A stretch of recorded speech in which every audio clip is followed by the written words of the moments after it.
Welcome to this episode of Star Wars Declassified, where we look into different facts and stories revolving around the Star Wars canon universe and lore. The two main antagonist factions, the Galactic Empire and the First Order, seem to share several similarities at first glance, which has led many casual fans to confusing these two sides as one of the same. Rather, in reality, the First Order was a far more radical and rogue side, which in the end not even many Imperial remnants were interested in joining, as they felt the Order strayed far too much than what the Empire originally stood for.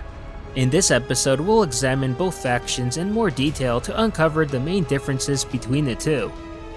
The Galactic Empire was the galactic autocratic government that processed a galaxy-wide empire which replaced the Galactic Republic in the aftermath of the Clone Wars.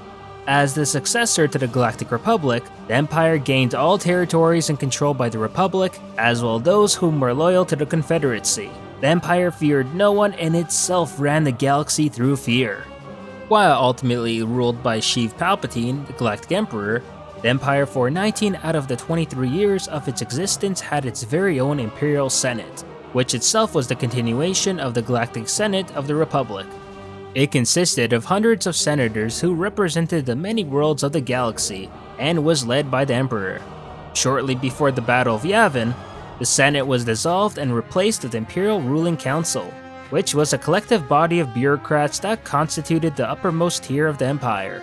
It was composed of Emperor Palpatine's closest advisors, including Grand Vizier Mas Amida, Sait Pestage, Janus Gritas, Ars Dangor, Grand Blista Vanae, and Verge.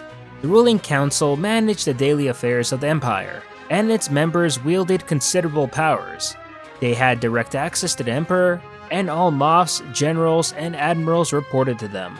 But government organization didn't stop there, as the Moffs, whom were a political imperial figure and sector governors, were assigned to most of the 1,000 historic sectors of known space. They acted very similar to the senators of the dissolved Senate, rather now elected to the position by the Empire rather than the planets they were chosen to represent.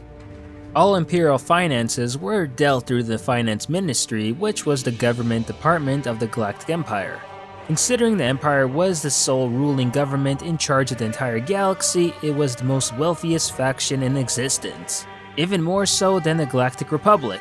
The Empire also adopted a planned galaxy-wide economy, whereby production and distribution of goods were centralized and directed in the immediate aftermath of the Clone Wars through a policy called imperialization, which saw the complete administration takeover of organizations that were formerly independent during the time of the Galactic Republic. As a direct government successor, the Empire started out strong already from the ruins of the highly militarized Old Republic. The Empire inherited more than 3 million clone troopers as well as an impressive navy. In the years after, the Empire would later gain 25,000 Imperial Star Destroyers, a dozen Super Star Destroyers, thousands of cruisers, and millions of TIE Fighters.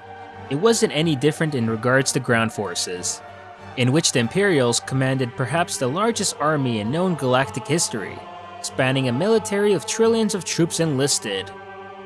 It's also important to note that the Empire as well prioritized quantity over quality, which saw them utilizing either inferior builds or training in order to deploy as much of a military presence within the galaxy as possible. Now, the First Order, or simply the Order, was a political and military faction, ruled by Supreme Leader Snoke and allied with the Knights of Ren, that came into existence as a result of the fall of the Galactic Empire.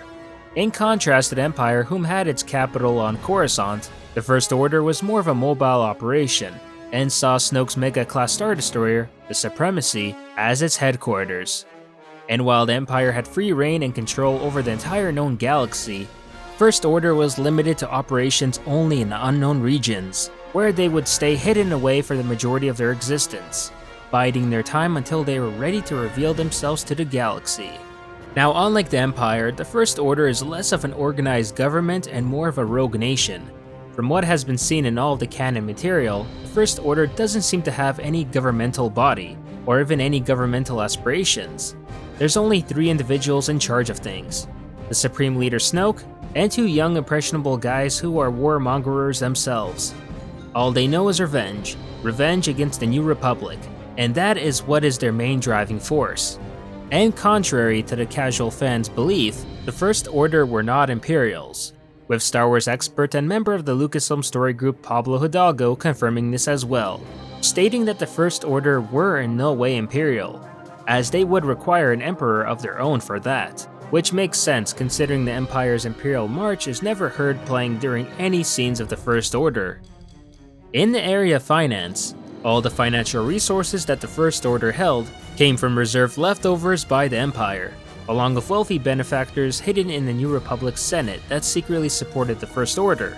In addition, the First Order also worked with pirates and mercenaries to transport and obtain different weapons, technologies, and equipment needed for their operation, along with benefiting from overzealous wealthy war profiteers who saw the First Order's bid for power as a chance to make themselves even more money. And while not yet confirmed in canon, it's been hinted at that Snoke is said to be substantially rich himself. But even with all those resources that the First Order holds, it still pales incredibly in comparison to that of the Galactic Empire. In military might, the First Order is very much like most other dictatorships. They have a lot of power inside their borders, but considerably less so outside their borders. This remains true here, as the First Order was created by a small fragmented remnant of Imperial loyalists who escaped to the unknown regions, and thus started off very small. Over the 29 years on the Battle of Jakku, the First Order used their resources to construct new weapons based on old Imperial templates, to create new upgraded versions of vehicles, starfighters, and even capital ships.